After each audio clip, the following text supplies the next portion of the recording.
अरे क्या क्या दिखा रहा है। Priyanka Chopra, Shruti Haasan, Anushka Sharma, Jennifer Lopez, Sridevi. Plastic surgery, बताओ क्या क्या दिखा रहे हैं। उन लोग भी प्लास्टिक सर्जरी की है। क्या आप लोगों को पता है कि ये प्लास्टिक सर्जरी वर्ल्ड में सबसे पहले कहाँ से इसका शुरुआत हुआ है? जानते हैं? जानने की इच्छा रखते हैं? मुझे पता है आप लोगों को, बहुत किसी को ये पता है और बहुत किसी को नहीं भी पता है, कन्फ्यूजन में है, पता सबको है। तो उससे पहले हम लोग चलिए कहानी शुरू करते हैं। हरे कृष्णा। आज हम लोग प्लास्टिक सर्जरी के बारे में आलोचना करने की प्रयास करेंगे। तो ये बात है जब लड़ाई चल रहा था 17वीं शताब्दी में, अंग्रेजों और भारतीयों के बीच में बहुत ज़ोर से लड़ाई हो रहा था। तब टीपू सुल्तान और अंग्रेजों के बीच में बहुत ज़ोर से लड़ाई हो रहा था और बहुत सारे लोग जख्मी हो गए थे और टीपू सुल्तान बहुत ही वीर थे।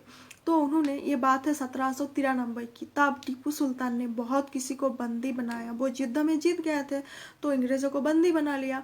तो उसी में से अंग्रेज़ों का एक ड्राइवर था, तो उसका नाक काट दिया। पहले हम लोगों का इंडियन कल्चर या फिर बाहर भी देखा जाता है कि किसी को बंदी बना लिया जाए, अगर किसी को सजा देना हो तो उसका नाक काट लेता था ताकि वो मुंह ना दिखा पाए किसी को। सोचिए, किसी को मुंह भी नहीं दिखा पाएगा।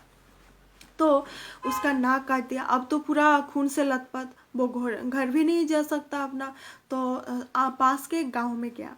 तो गांव में जाके दरवाज़ा खटखटाया, खोलिए खोलिए खोलिए खोलिए। अंदर एक बुढ़ा बैठा था, वो आराम से लेटा हुआ था। तो उसने दरवाज़ा खोला, खोल के देखा कि खून में पूरा लथपथ है, जख्मी है। तो उसको पूछा कि आपका ये हालत कैसे हुआ? तो उस ड्राइवर ने, उसने बोला कि अरे बच्चे लोग बदमाशी करके पत्थर मार दिया मेरा नाक पे, इसलिए ऐसा हालत हो गया।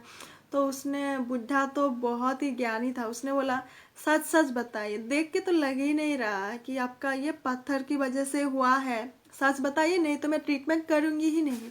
तो फिर ड्राइवर ने बोला हाँ आप सच सच बोल रहे हैं कि ये बच्चों की वजह से नहीं हुआ है। हम लोग दरअसल लड़ाई में हार गए थे, तो टीपू सुल्तान जी ने मेरा नाक काट दिया। बताइए, मैं घर भी नहीं जा सकता, कुछ तो करिए, करिए ना, करिए ना।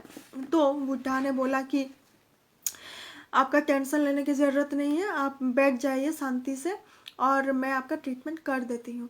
तो बुढ़ा, उन्होंने क्या किया, एक पत्ता लिया और नाक का नाप लिया, मतलब नाक का यहाँ से यहाँ कटा हुआ था, नाप लिया पत्ता से। और यहाँ का चमड़ा लेके, फोrehead का चमड़ा लेके नाक में बिठाया और बहुत सारा लेप लगाया, जैसे चंदन और बहुत सारा भेषज जो चीज़ है बहुत सारा लगाया।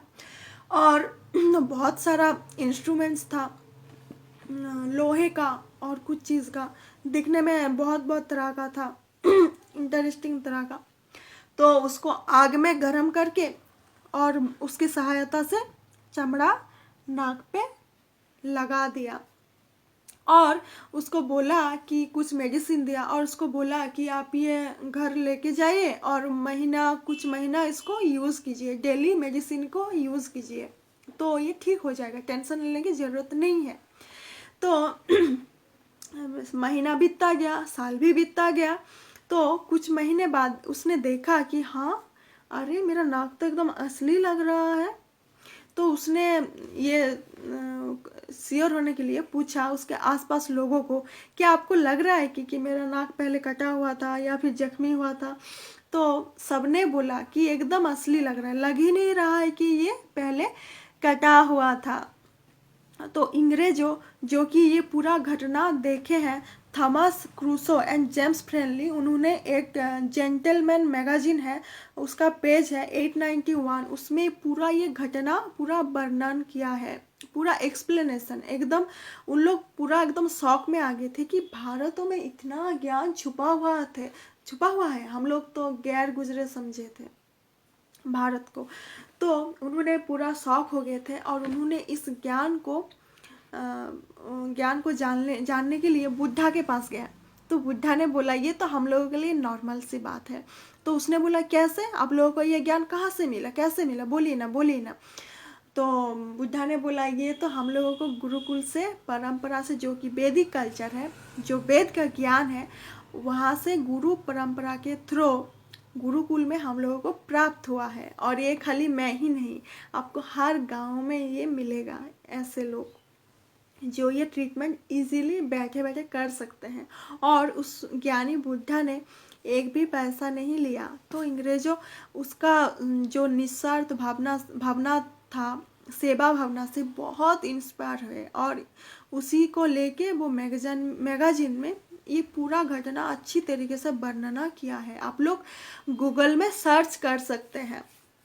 तो चलिए, जो इसका सोर्स है वहाँ से हम लोग शुरुआत करते हैं।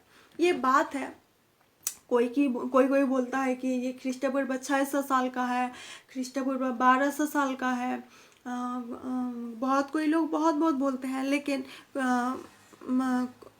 जैसे गरुड़ पुराण, अग्नि पुराण और महाभारत में भी सुश्रुत का वर्णन है। और उसमें बोला गया है कि ये जो विश्वामित्र मुनि थे उनका पुत्र थे सुश्रुत। जो जानी मानी वैदिक 10 गुरु थे ना तब का समय में, जैसे गर्ग मुनि, वशिष्ठ मुनि, तब उसी तरह से सुश्रुत को भी माना जाता था। और तब लोग, जैसे हम लोग अभी डॉक्टर टीचर है ना अलग तरीके से, तब मुनि ऋषियाँ ही सब थे। वही साइंटिस्ट थे, वही टीचर थे, वही डॉक्टर थे, वही पुरोहित थे, वही सब कुछ थे, वही समाज का हित के लिए ज्ञान देते थे। तब सब कुछ प्योर था, ढोंगी बाबा कोई नहीं था। तो उन्होंने ये ज्ञान प्राप्त किया था अपना गुरु धन्वंतरि से। बोला जाता है कि ये धन्वंतरि जी देवता को भी ट्रीटमेंट करते थे, बोला जाता है। इतना ज्ञानी थे, दिव्य पुरुष थे। तो उन्होंने अपना गुरु से ज्ञान प्राप्त किया।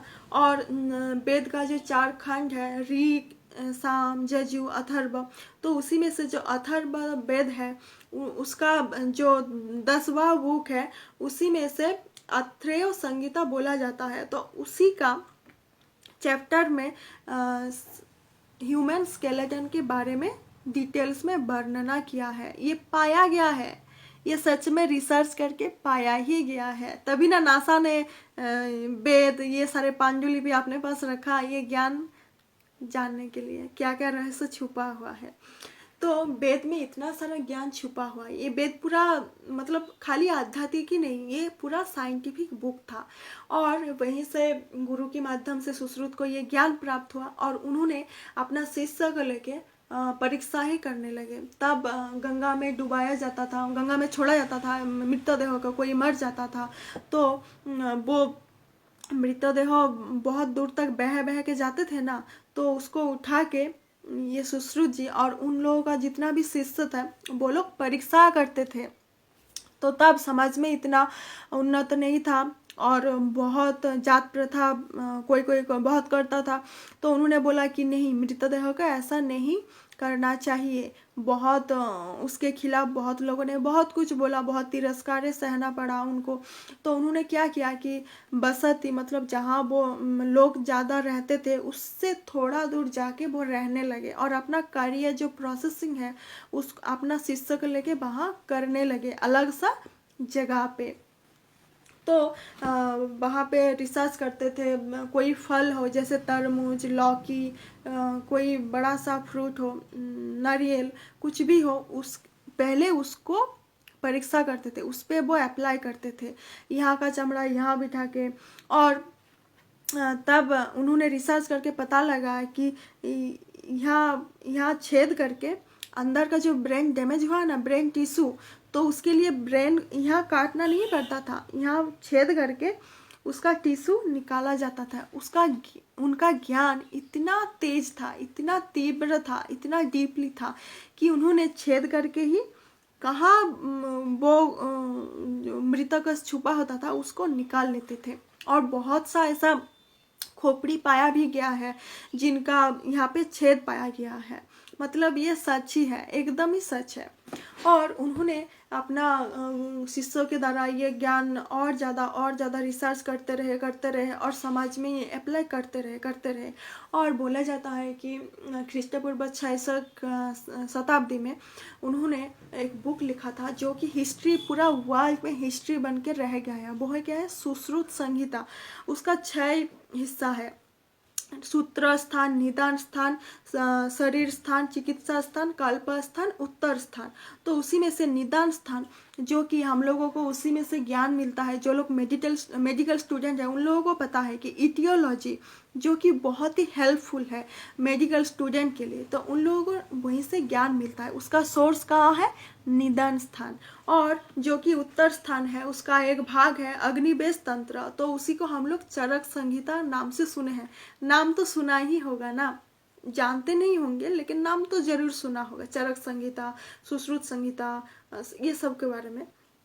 तो पतंजलि योगपीठ इंस्टीट्यूट जो कि हरिद्वार में है, वहाँ पे इनका मूर्ति, सुश्रुत जी का मूर्ति बनाया हुआ है। और बोला जाता है कि ये father of surgery, all father of surgery और प्लास्टिक सर्जरी का मतलब क्या है कि यहाँ का चमड़ा यहाँ पे बिठाया, यहाँ का चमड़ा यहाँ पे बिठाया, मतलब चमड़ा को ट्रांसफर करके किसी और जगह पे लगाना, ही तो है प्लास्टिक सर्जरी। और सोचिए कितना उन्नत था तब का ज्ञान, वैदिक कल्चर कितना उन्नत था। तो उन्होंने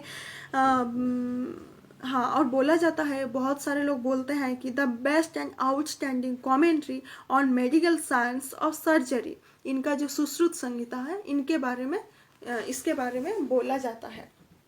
और इन्होंने बहुत सारा इंस्ट्रक्शन दिए हैं और चिकित्सा विज्ञान को उन्नत करने के लिए बहुत सारा नियम बनाया है, उसके बारे में एक्सप्लेनेशन है। तो उसी को थोड़ा थोड़ा करके हम जानने की कोशिश करते हैं।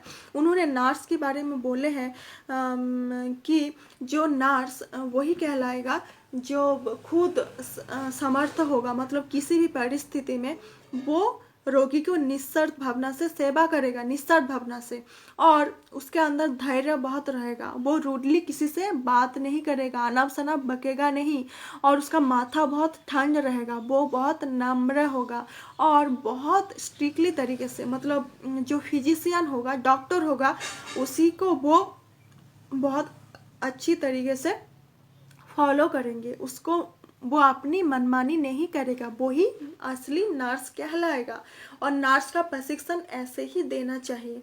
तो उसके बारे में लिखा गया है सुश्रुत संहिता बुक नंबर 1 चैप्टर नंबर 34। और जो ट्रेनिंग फ्यूचर सर्जियन है उनके बारे में भी लिखा गया है कि जो लोग सर्जियन बनेंगे तो पहले जो स्टूडेंट लोग होंगे तो उन लोगों को पहले जो मृतदेह होगा और जो फ्रूट होगा, बहुत सारा फ्रूट ऐसे मिलता है, तो पहले उन पे ये रिसर्च अप्लाई करने के लिए बोले हैं। फिर जो समाज व्यवस्था में जितना हम लोग इंसान पे प्रयोग करते हैं उसके बाद ऐसे करना चाहिए। तो ये सुश्रुत संहिता बुक नंबर 1 चैप्टर नंबर 9 में लिखा गया है। और एनाटोमी एंड एम्पिरिकल स्टडीज उसके बारे में भी लिखा गया है। सुश्रुत संहिता बुक नंबर 3 चैप्टर नंबर 5, इसमें लिखा गया है कि हमारे जो बॉडी के अलग अलग पार्ट्स है ना, उसको पहले डिटेल्स में जानना होगा। उसके बाद हम लोग सोचेंगे कि कहाँ से चमड़ा उठा के कहाँ बिठाना है। और जो इसके बारे में पूरा ज्ञान हम लोगों को पता होना चाहिए और हम लोगों को केयरफुल रहना चाहिए परीक्षा के बारे में। और जो जितना भी पार्ट हम लोग डिवाइड करेंगे ना परीक्षा के टाइम, रिसर्च करते टाइम, उसको हम लोग डीपली उसके बारे में ज्ञान होना चाहिए। बताइए, सुश्रुत संहिता में इतना सारा ज्ञान छुपा हुआ है।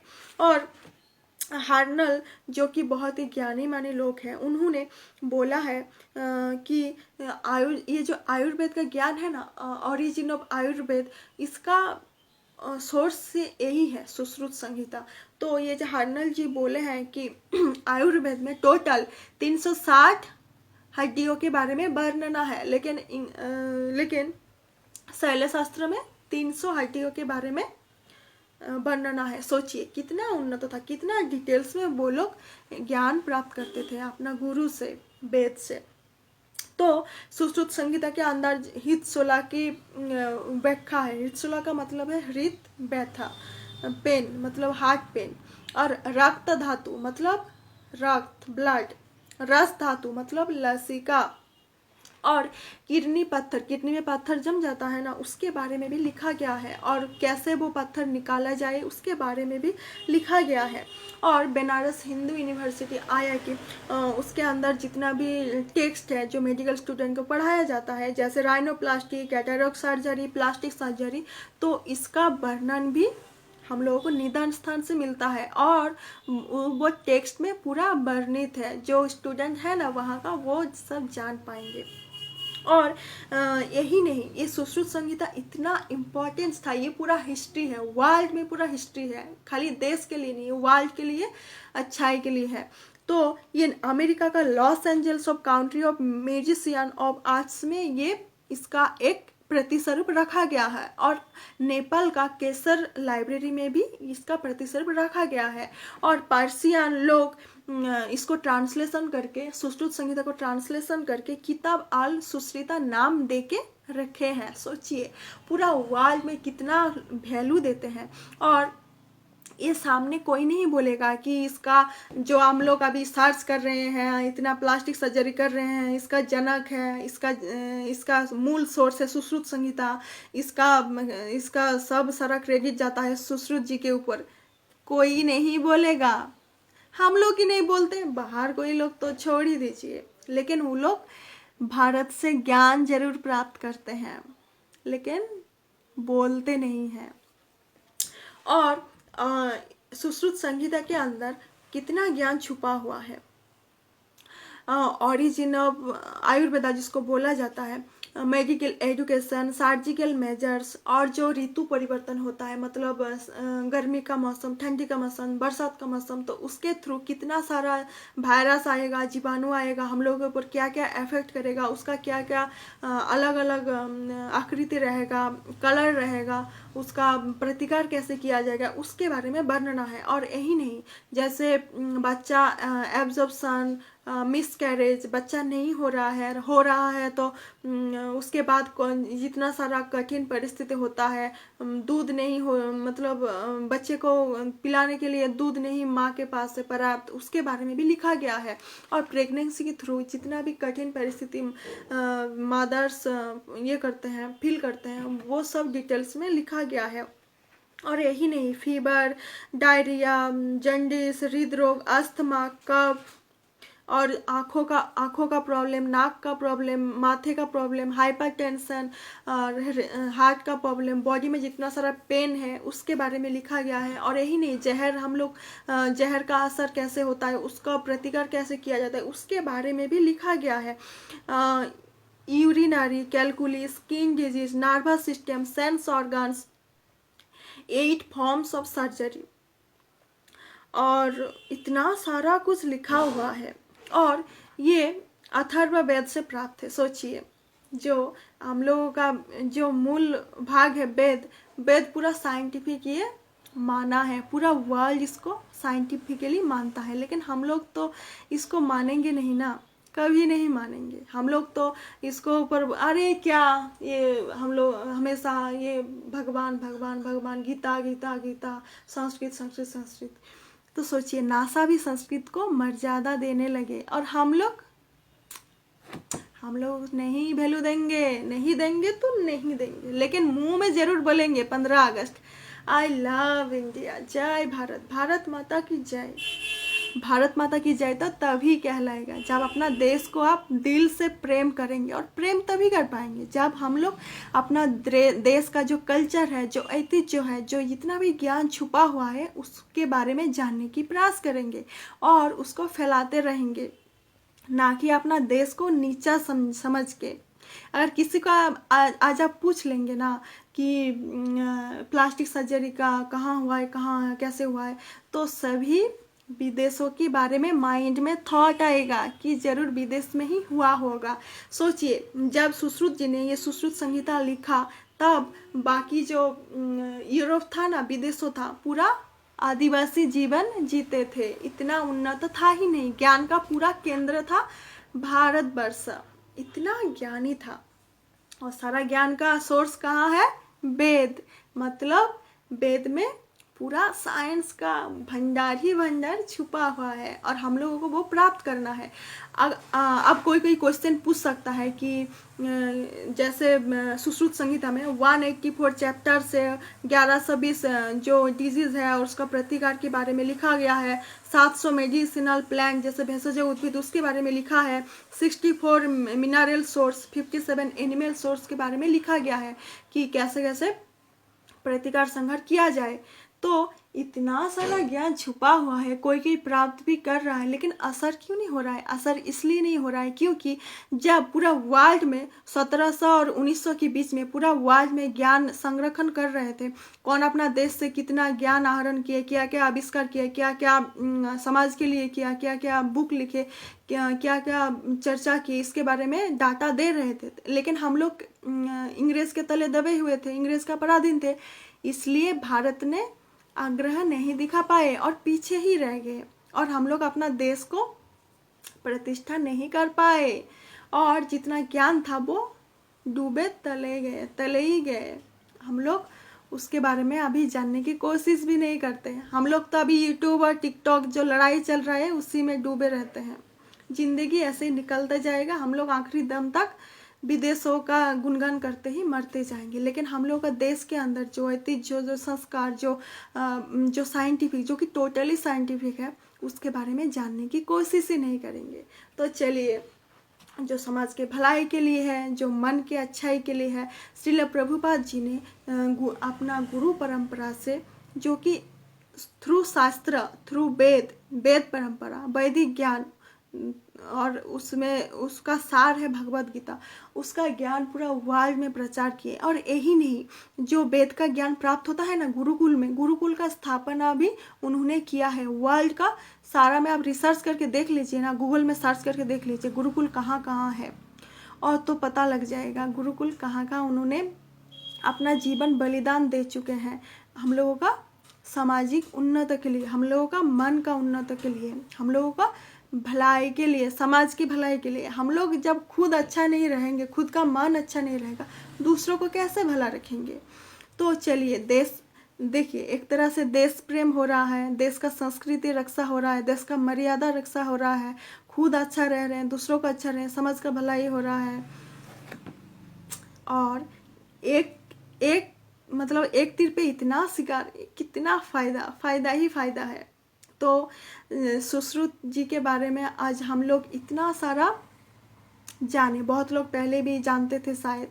तो चलिए इस ज्ञान को फैलाते हैं और जितना भी गलत फहमियाँ है ना दिमाग के अंदर बैठा हुआ, उसको फेंक देते हैं, दूर फेंकते हैं और ईगो से बाहर आके अपना भारतीय ऐतिह्य के बारे में जानने की कोशिश करते हैं और इसको फॉलो करते हैं डीपली। तो ही हम लोगों का जीवन सफल बनेगा। ऐसे ही खुशियाँ फैलाते रहिए और खुद भी खुश रहिए, दूसरों को भी खुश रहने में मदद कीजिए। हरे कृष्णा। क्योंकि खुशी का शुरुआत होता है अपना मन से, तो पहले मन से खुशी का शुरुआत कीजिए। हरे कृष्णा।